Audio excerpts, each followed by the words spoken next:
luar biasa karena kita itu sedang merasakan kasih Tuhan di dalam hidup kita, sehingga karena kasih itulah kita itu merasa haus, kita tuh addicted gitu terhadap orang-orang yang belum merasakan kasih Tuhan atau bagaimanapun gitu ya.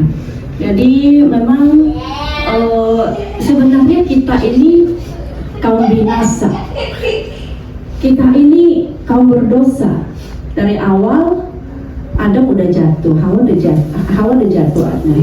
Kita ini sudah kaum yang berdosa sebagai manusia, dan nasib kita itu sebenarnya binasa. Tapi karena begitu besar kasih Allah Bapa terhadap dunia ini, maka Dia memberikan putranya yang tunggal, sehingga bagi kita yang percaya artinya kita menerima. Gampang sekali, cuma menerima. Kita beroleh hidup yang kekal dan kita tidak binasa. Ini adalah sebuah perjalanan kasih ya. Bagaimana kisah kasih Allah Bapa terhadap kita kaum binasa, yang harusnya kita ini udah binasa, tapi Bapa nggak mau, kata Bro Reza sampai dicari, di manakah engkau? Ya, waktu di Taman Eden, di manakah engkau? Bapa mencari kita. Bahkan anak yang hilang, waktu dia kembali, Bapaknya menunggu dia. Bapaknya berlari-lari mendapatkan dia kembali.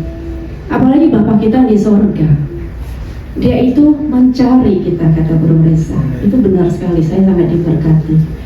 Jadi karena begitu besar kasih Allah Bapa, Dia itu mau menggarapkan dirinya ke dalam kita supaya kita beroleh keselamatan kekal. Sehingga suatu hari hidup kita ini kan cuma berapa tahun sih? Kalau saya paling mungkin 30 tahun lagi atau 30 lebih lagi, udah 80 lebih. Terlalu, ini juga saya nggak mau nyusahin orang gitu kan. Lalu sesudah itu kita kemana? Nah, itulah kasih Bapa. Dia mau menggarapkan dirinya ke dalam kita supaya suatu hari kalau kita sudah nggak di dunia ini, kita bisa bersama Dia mendapat kasih yang kekal, kekekalan yang hidup yang kekal. Nah, ini perjalanan kisah kasih antara Bapa dengan kita, manusia yang harusnya kita binasa. Harusnya kita itu udah nggak ada, saking banyaknya pelanggaran dan dosa-dosa kita, tapi Dia utus anak yang tunggal, lalu anak yang tunggal mau mati, ya bukan saja mati ya, bukan mati biasa-biasa gitu, disalibkan, lalu bangkit dan naik ke surga. Waktu Dia mati itu Dia ngomong ke alam maut, ya bukan maut yang menguasai Dia, bukan maut yang menaklukkan Dia, tapi Dia yang menaklukkan maut. Dan waktu Dia mati, Dia pergi ke alam maut, Dia memberitakan, ini saya sudah menebus semua dosa-dosa manusia. Siapa sih yang mau sampai disalibkan, tangannya bolong, perutnya semuanya tuh tergantung menenjam, kalau bukan karena kasih Bapa yang mau menyelamatkan kita manusia supaya kita nanti beroleh hidup yang kekal. Jadi sebesar apapun kasih manusia itu tidak bisa dibandingin kisah kasih Bapa terhadap kita. Lalu ya karena itulah, karena kita sudah mengalami kasih Tuhan yang begitu besar, sehingga saya merasa kalau kita yang sudah percaya, khususnya kita yang udah menjadi anak Tuhan bertahun-tahun gitu ya, kita tuh berakar sampai menembus tanah yang berbatu, tanah yang berduri, sampai ke tanah yang baik, sehingga tanah yang baik itu membuat kita menghasilkan pokok yang kuat, ranting, menghasilkan daun, buah, ya, bunga. Waktu kita berakar menembus tanah yang baik, kita mendapatkan pokok yang baik, itu adalah Kristus. Tadi kesaksian Pak Gren, ya, di dalam kita itu sudah ada damai, sukacita, ya itu ya di dalam Yohanes 15:7. Kita di dalam dia, dia di dalam kita. Kalau kita di dalam dia, di dalam kita, kita sudah menembus akar yang baik. Kita punya batang yaitu Kristus, batang pohon yang kokoh dan rantingnya adalah kita. Ya, Bapaklah pengusahanya katanya kan. Bapaklah pengusahanya yang mengusahakan pupuk, tanah, sinar matahari, udara, sehingga kita bisa berbuah. Buah itu kalau kita lihat tanaman kita berbuah, kita pasti senang sekali kan. Nah, buah itu adalah buah sukacita, damai sejahtera. Walaupun kita banyak sekali masalah dan bergumulan, tapi kalau kita tinggal di dalam Tuhan, Tuhan tinggal di dalam kita, kita berbuah, kita bisa menikmati buah sukacita, damai dan lain-lainnya.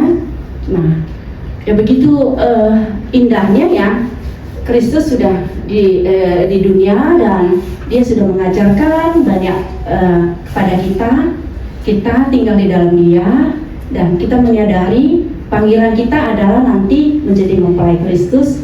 Kita di Yerusalem baru mendapat keselamatan yang kekal, keselamatan yang ilahi. Terima kasih untuk Bro Grand sama Pak Reza yang sudah belajar sharing. Minggu-minggu depan kita semua saling belajar sharing, yang mau boleh daftar ke saya. Jadi kita di sini tuh pemuritan, lebih belajar 1 ayat, 2 ayat. Semuanya kita masih belajar, nggak ada yang perfect ya. Tapi kita mau belajar untuk memuridkan dan dimuridkan, supaya kita lebih lagi bisa mengerti firman. Ya. Terima kasih Tuhan Yesus, terima kasih. Kau berkati Pastor Hari Tuhan Yesus, Kau berkati keluarganya dimanapun dia berada. Kau pakai dia lebih lagi dan lebih lagi Tuhan Yesus. Untuk Ibu Lia terlebih lagi Tuhan, Kau berkati dia berlimpah-limpah Tuhan. Apapun yang diperbuatnya, kami percaya semua akan berhasil dan semua hanya untuk kemuliaan nama-Mu saja. Terima kasih Tuhan Yesus, terpujilah nama-Mu. Kami sudah berdoa dan selalu mengucap syukur. Haleluya, amin.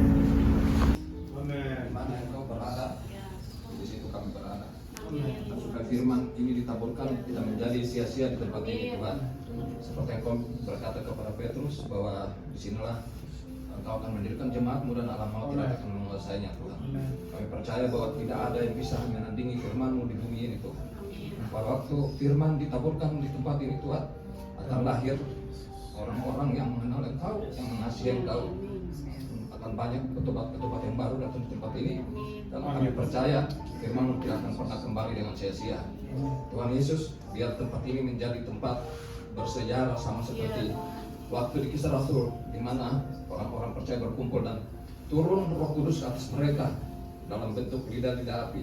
Disitulah mereka berani memberitakan firman-Mu, supaya karena kami percaya Tuhan akan muncul banyak penginjil dari tempat ini, akan muncul banyak nabi, banyak rasul, banyak orang yang berdiri untuk Engkau dan tempat ini Tuhan. Kami ucap syukur karena Engkau telah